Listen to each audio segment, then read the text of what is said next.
40 से ज्यादा तो वही सवाल हो रहे हैं, तो ऐसे में क्या बनेगा? देखिए, ये तो कमीशन की इनकम्पिटेंसी शो कर रहा है। आप एक बहुत ही बड़ी और रेप्यूटेड रिक्रूटिंग एजेंसी हैं एक स्टेट की, और आपका सिर्फ पर्पस यही है कि आप टेस्ट लें और बड़ी फेयरली लें। सबसे पहले इसका बैकग्राउंड एक बार अगर मैं दोबारा से बताऊं, जो सीईटी को लेकर आज तक जो हुआ वो बड़ा इंटरेस्टिंग है, और उसके बाद इस क्वेश्चन वाले उस पे आएंगे। ठीक है। 1 अगस्त को केसेस लगे सीईटी के रिगार्डिंग, और उसमें कैंडिडेट्स का ये ग्रीवेंस था कि जो आपने सोशो इकोनॉमिक मार्क्स दिए हैं सीईटी क्वालिफाइंग टेस्ट में, आप उनकी वेरिफिकेशन करवाइए। ठीक है। और वेरिफिकेशन के बाद जो कैंडिडेट्स ने गलत क्लेम किए हैं उनको पहले बाहर कीजिए, और उसके बाद आप मेरिट रिवाइज कीजिए। दूसरा मुद्दा जो स्टूडेंट्स का था वो ये था कि एक ग्रुप नंबर, मैं एग्जांपल लेता हूँ, ग्रुप नंबर 56 की अलग अलग 60 डिफरेंट पोस्ट हैं। हर पोस्ट की क्वालिफिकेशन और एसेंशियल रिक्वायरमेंट जो है वो अलग है। ठीक है। बट जो कट ऑफ दी गई वो पूरे ग्रुप की दी गई। उस कट ऑफ के हिसाब से हर एक कैंडिडेट उस ग्रुप की हर पोस्ट के लिए एलिजिबल है। अच्छा। जबकि एक एग्जांपल देता हूं, किसी पोस्ट के लिए graduation plus 5 years of relevant experience, किसी पोस्ट के लिए graduation plus diploma in relevant field. तो अगर मेरे पास ग्रेजुएशन है और कोई डिप्लोमा नहीं है, कोई 5 इयर्स का एक्सपीरियंस नहीं है, जिस पोस्ट के लिए सिंपल ग्रेजुएशन रिक्वायर्ड है, मैं एलिजिबल सिर्फ उस पोस्ट के लिए हूं, बट उस पोस्ट की कोई अलग से कट ऑफ कहीं भी इशू नहीं की गई। तो जज साहब को ये बात समझ में आई। उन्होंने कमीशन को ये बार बार कहा, 2 तारीख को भी, 2 अगस्त को भी सेम पिटीशंस लगी, 3 को भी लगी, वो सारी पिटीशंस क्लब करके 4 तारीख को लगा दी गई। ठीक है। सरकार को क्लियर कट हिदायत दी गई कि आप ट्रांसपेरेंट भर्ती करने के लिए ये बातों का ध्यान करिए और पहले स्क्रूटनी कीजिए, क्योंकि आपने ऑलरेडी कैंडिडेट्स को लिमिट किया हुआ है। एक और बात यहाँ पर जरूरी है, जिस इनकी पॉलिसी के हिसाब से जो जहां पर 30 से कम पोस्ट हैं वहां पर ये कैंडिडेट्स 5 गुना बुलाएंगे, 5 times of the post. Okay. जहां 40 से ज्यादा है वहां पर 4 टाइम्स ऑफ द पोस्ट। तो जज साहब ने ये कहा, ऑनरेबल कोर्ट ने, कि जब आपने कैंडिडेट्स को ऑलरेडी लिमिट कर दिया है तो ये और भी ज्यादा जरूरी हो जाता है इस स्टेज पर कि आप वेरिफिकेशन पहले करें, ताकि कोई भी बच्चा गलत नंबर लेकर अगले राउंड में ना जा पाए और उसकी वजह से किसी भी एक एलिजिबल कैंडिडेट का हक ना मारा जाए। ओके। बिल्कुल ठीक बात थी। सरकार ने कहा कि हमें टाइम दीजिए जी, हम इंस्ट्रक्शंस लेते हैं और जो भी कुछ इसमें कर पाएंगे या नहीं कर पाएंगे वो अगली तारीख पर हम अपना स्टैंड क्लियर करेंगे। सारे केसेस 4 तारीख के लिए रख दिए गए। 4 तारीख को फिर से जज साहब ने वही क्वेरी की कि आपने इस पर क्या डिसीजन लिया। तो कोर्ट में ये कहा गया कि अभी ये चीज पॉसिबल नहीं है, क्योंकि कैंडिडेट्स इतने ज्यादा हैं तो उनकी फिजिकल स्क्रूटनी ह्यूमनली पॉसिबल नहीं है। ये उस दिन की बात कर रहे हैं जिस दिन स्टे हुआ है जी, 4 तारीख को, जो सिंगल बेंच की बात कर रहा हूं। तो एक और उस टाइम एक मुद्दा उछाला, एक इश्यू आया जज साहब के सामने कि आपने 4 और 5 गुना कैंडिडेट्स बुलाए, बट आप यहां पर कह रहे हो कि हमने किसी किसी कैटेगरी में 8 गुना, 10 गुना, 12 गुना भी बुलाए हैं। अच्छा। हाँ। तो जज साहब ने फिर वापस से सवाल किया सरकार से कि आप खुद ही ये एक्सेप्ट कर रहे हैं कि आप अपनी पॉलिसी के अगेंस्ट जाकर भर्ती को कंटिन्यू कर रहे हैं। कोई फिक्स नहीं है मतलब? नहीं, जबकि they are bound to follow the conditions जो एडवर्टीजमेंट में हो और जो पॉलिसी में है। ठीक है। तो जब किसी भी बात से जज साहब कन्विंस नहीं हुए और किसी भी बात का कन्विंसिंगली सरकार जवाब नहीं दे पाई, तो जज साहब ने ओपन कोर्ट में, एजी साहब खुद मौजूद थे, उनसे भी सवाल किया गया। तो ओपन कोर्ट में फैसला सुनाया कि इस वजह से ये कंसिडरेशन है और इस वजह से ये मेरिट लिस्ट क्वाश की जाती है, और सरकार को डायरेक्शन दी गई कि आप प्रॉपर वेरिफिकेशन के बाद, स्क्रूटनी के बाद ये मेक श्योर कीजिए कि कोई भी इनएलिजिबल कैंडिडेट आगे ना जा पाए और किसी भी एलिजिबल का हक ना मारा जाए। ठीक है। और ये भी कहा कि ये आपकी फेवर की बात है, ताकि कल को कोई भी कैंडिडेट कमीशन पे या सरकार पे उंगली ना उठा पाए। ठीक बात जी। भर्ती आप रिटर्न जो है वो प्रोसेस 1 महीने, 2 महीने, 15 दिन, जब भी आपकी स्क्रूटनी कंप्लीट होती है, हाँ। उसके बाद शेड्यूल जारी करें और रिटर्न लें। ऑर्डर आता है जी रात को 11 बजे, अच्छा 10:30-11 बजे के आसपास ऑनलाइन हाई कोर्ट की साइट पे अपलोड होता है। हाँ और सुबह एलपीए लिस्ट हो जाती है अगली तारीख को, 5 तारीख को। अच्छा, सरकार सिंगल बेंच के फैसले को चैलेंज करती है, मतलब स्टे हो जाता है, क्वाश कर देते हैं। और यानी कि जो पेपर पे स्टे लगाया था। पेपर पे स्टे नहीं था, जब मेरिट क्वाश होगी तो हाँ जी, कोई भी कैंडिडेट एलिजिबल ही नहीं रहा। ठीक है। जो मेरिट लिस्ट जिसके हिसाब से रिटर्न कंडक्ट हो रहा था वो मेरिट लिस्ट ही क्वाश कर दी, तो अगला तो सब्सिक्वेंट प्रोसेस तो ऑटोमेटिकली क्वाश हो गया।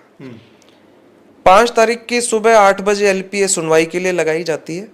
7:50 पे मेरे पास फोन आता है कि आपके उस केस में एलपीए फाइल हो गई और वो 8 बजे सुनवाई के लिए ऑनरेबल जस्टिस संधावालिया की डीबी में लगेगी।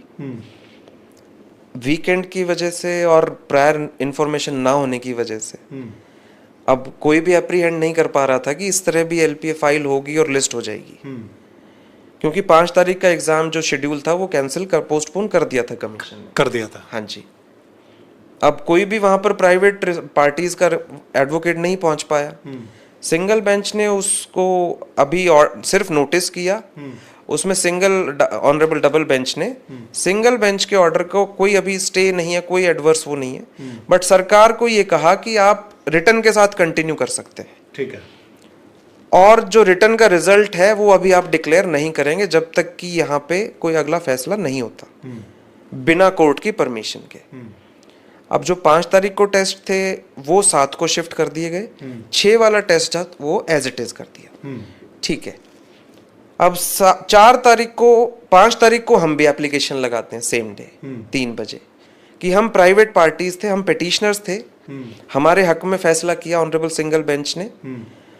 अब ऑनरेबल डिवीजन बेंच ने सरकार को ये कहा है कि आप रिटर्न करवा सकते हैं, तो एटलीस्ट हमारी भी ये एप्लीकेशन है कि हमें भी प्रोविजनली पार्टिसिपेट करने का मौका दिया जाए। ओके।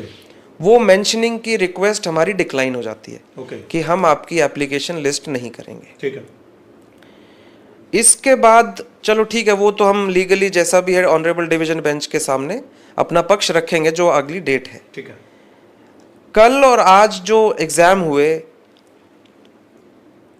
42 से 45 क्वेश्चन बिल्कुल कॉपी पेस्ट दोनों क्वेश्चन पेपर्स में से। हाँ।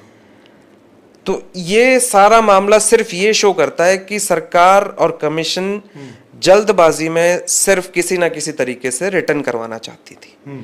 अदरवाइज एफिशिएंटली आपने रिटर्न करवाना है। तो ये तो पहली बार सुना है कि कॉन्जिक्यूटिव डेज पे सेम भर्ती के कोई पेपर हो रहे हैं और उसमें ऑलमोस्ट 50% क्वेश्चंस रिपीट कर रहे हो। और ज्यादा इस पर कमेंट मैं कर नहीं पाऊंगा क्योंकि सबको पता है कि किस वजह से either it is incompetency of the commission या फिर अनड्यू फेवर किसी को करना है। ये बड़े सवाल हैं दो, आप समझ गए होंगे है ना, कि कमीशन बना रखा है जी इतना बड़ा, कितने लोग काम करते होंगे और छोटी मोटी भर्ती नहीं निकाल रहे हैं, इतनी बड़ी भर्ती निकल रही है और आप 100 सवाल नहीं बना सकते नए। यानी बैक टू बैक 2 दिन पेपर होते हैं और अगले दिन पेपर में अगर 42 सवाल रिपीट हो जाते हैं तो ये तो बहुत बड़ा सवाल है भाई। इसके पीछे मंशा क्या है वो आप समझ गए होंगे।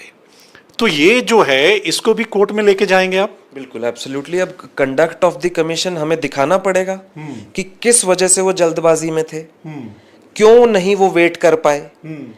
अब जल्दबाजी का ही ये रिजल्ट है कि आप 2 क्वेश्चन पेपर सेट नहीं कर पाए। आपने आधा क्वेश्चन पेपर वहां से उठाया, आधा कहीं और से उठाया, कॉपी पेस्ट किया, बड़ा आसान है। फिर आप अपने आप को एक्सपर्ट बॉडी क्यों बोलते हैं? तो एटलीस्ट कोर्ट को ये सारी चीजें, और भी बहुत सारे इश्यूज हैं उस पर फिर कभी बात करेंगे, बट कोर्ट को एटलीस्ट ये दिखाया जाएगा कि किस वजह से ये प्रोसीड करना चाहते थे और क्या कमियां थी जिसकी वजह से कैंडिडेट्स कोर्ट आए थे और उनको सही मानते हुए सिंगल बेंच ने उनके हक में फैसला दिया था। रखेंगे। अब 1 सितंबर की डेट है और बाकी मीनवाइल हो सकता है कोई और भी ग्रुप की भर्तियां वो निकाल दे रिटर्न टेस्ट, तो उस टाइम भी ये चीज काम आएगी कोर्ट को ये दिखाने के लिए कि भाई किस तरह से क्या रिक्रूटमेंट प्रोसेस चल रहा है। मतलब जो पहले स्टे हुआ, जो आप कह रहे हैं कि मेरिट लिस्ट को क्रैश कर दिया हाई कोर्ट ने, तो उसमें जो ये वाला मामला आपका और मजबूत हो जाएगा कि मंशा क्या है कि अगर 42 क्वेश्चन रिपीट होते हैं तो इस भर्ती पे मतलब लटक जाएगा मामला कुछ। देखिए, वो फैसला कोर्ट ने करना है, बट हमारे पास सफिशिएंट रिकॉर्ड है, सफिशिएंट प्रूफ है ये शो करने के लिए कि ये अगेंस्ट द पॉलिसी इन्होंने रिक्रूटमेंट शुरू की है। जो रिटर्न लिया है वो भी अगेंस्ट द पॉलिसी है, और इनकम्पिटेंसी आपके सामने ही है, मुझे बताने की जरूरत नहीं। हमारे सामने दोनों क्वेश्चन पेपर्स हैं। आप 4 गुना से 5 गुना से ज्यादा बच्चों को बुला रहे हो, उसके पीछे आपकी क्या मंशा है? क्या सुबह आज 9:30 बजे पेपर है, सुबह 6 बजे तक लिस्ट अपलोड कर रहे हैं अपनी वेबसाइट पे कि ये और कैंडिडेट्स हैं जिनको हम रिटर्न के लिए एलिजिबल मान रहे हैं। बच्चे बहुत परेशान हुए कि उनका एडमिट कार्ड अपलोड नहीं हो रहा है। अच्छा, कट ऑफ लिस्ट बार बार रिवाइज की जा रही है, ये बच्चों का बात थी। तो मतलब इससे सारा पता चलता है कि एक कमीशन ये सब कर नहीं पा रहा, सिस्टम फेल हो गया इसका मतलब उनका। देखिए, अब आपके सामने है सब कुछ, कुछ भी बात बनाई नहीं जा रही है, सब कुछ ब्लैक एंड व्हाइट पे है, ऑन रिकॉर्ड है। इसमें कोई दो राय नहीं है कि जल्दबाजी में इस तरह का बच्चों के फ्यूचर के साथ खेला जा रहा है।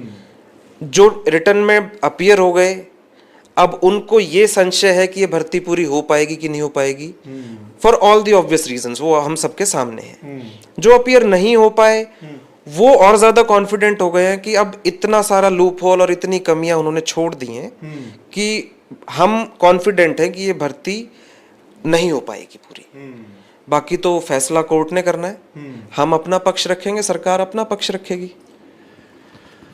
बहुत बड़ी बातें हैं, बहुत बड़े सवाल हैं कि जो हरियाणा